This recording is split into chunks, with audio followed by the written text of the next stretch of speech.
I think I'm officially dying. I had a good run as well. I think I've got like, oh, it's just a cold.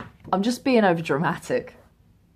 I can't help it. It's who I am as a human. I'm not good at being ill. Some people are very good at it. My mum's excellent at being ill. When she's ill, you don't even know.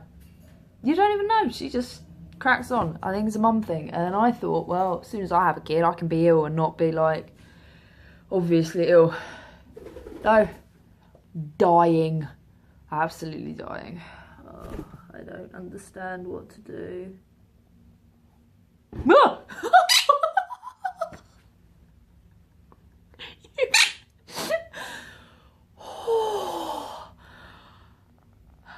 You frightened me. Okay. Let me just crack on with this book, I think. Ooh, right. Horrible, bad. My Friend the Weather Monster. So, this is a book about a monster who lives up on a hill. And he is basically, his emotions are linked to the weather. So when he's upset, it rains. And when he's happy, it's sunny. And the old local villagers down in the village suddenly realise that, damn, it's raining a lot. Like, all the time. Continuous rain. So they try and work out. They're like, well, what we got to do to get some sunshine around this part? And this young lad's like, well, why don't we bake him a cake? Which I think's an excellent idea. Well done, young lad. So they bake him a cake, and the villagers, obviously worried about child's well-being, go to the kid. You go on your own up the hill to the cave, take the cake, make the monster happy.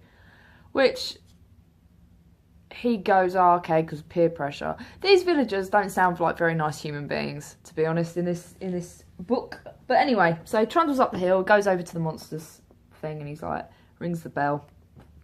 And the monster turns up, he's like, Gooey, you're right.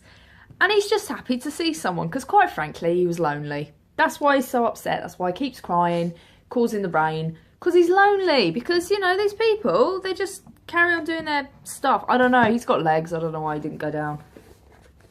You know, but anyway. Then the kid's like, oh yeah, we made you a cake, because quite frankly, we want some sunshine. And the dude loses his shit. And this is probably why he's not going down to the village, because he ain't very nice at the minute. And the boy's like, whoa, monster. Clam yourself down right there.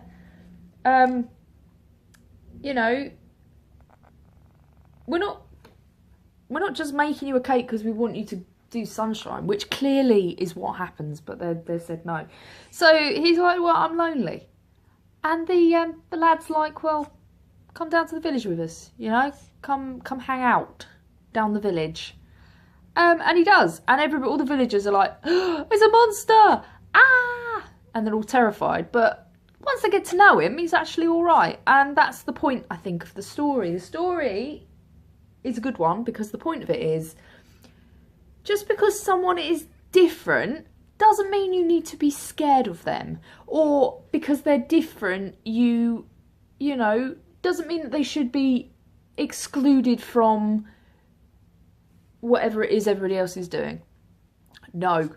You need to appreciate that everybody is different. That's what makes us interesting, because, you know, can you imagine how boring the world would be if we were all the same? If we were all identical, oh, it'd be so beige. It would be so beige. So, yeah, basically, sometimes like kids at school, if someone's a bit different, instead of taking the piss out of them or doing what these other morons on Facebook at the moment are doing and beating people up, because that makes you an awesome human being. Well done you, twats. Why don't you actually go and have a chat with them? Because you don't know what's going on with people's lives. You know, all these nasty things that you say, that can be forgiven, okay? But it'll never be forgotten. So if you say some dumb shit and you're horrible to people, that sticks like glue. So instead of being a complete jerk, why don't you actually go and just chat to the person that's different? You don't know, they might be having a bit of a hard time. Or it might be that they're the coolest person in the world, but they just, you know, just ain't as chatty as you guys, or don't enjoy football, or, you know what I mean? So you've got to kind of open it up. Yeah, you agree with me, don't you? He's sometimes a bit of a bully. You're a bully sometimes. He does this thing. When I know he's annoyed, puffs all his feathers up, and he goes, ah, ah, ah, ah. It's terrifying. If I'm sitting on the sofa and I hear that behind me, and then I hear him behind me doing it, and I'm like, oh God, I'll lose an earlobe. You do, don't you? You've got little new feathers coming in. Okay. We're cool. We're not touching. We're friends, but we can't touch with each other. I can't touch him on the head or anywhere really, because he will bite me. She's got issues. He's got all these little white spines and new feathers coming in. He looks so cute.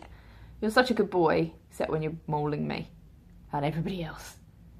But anyway, it is $4.99. My sister got it from Waterstones, I believe, and thus the circle of life is complete. And it's a really good book. At the back of it's lovely. It's got these little next step questions. And the next step questions are basically things like, you know, why were the people scared of the... Don't bite, that's not my book. Oh, you are not a friendly bird today. You know, what does it feel like to be left out? Or... what sort of things scare you about people?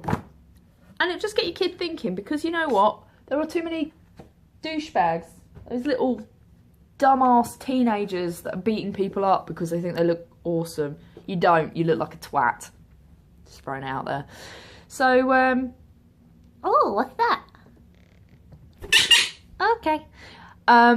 So yeah, good read. Really good book. I mean, we need to start having conversations with our kids, telling them, you know, people that are different aren't necessarily scary or bad, unless, you know, they're a stranger, in which case, yeah, don't go near them. But anyway, have a good day, you. I will see you around.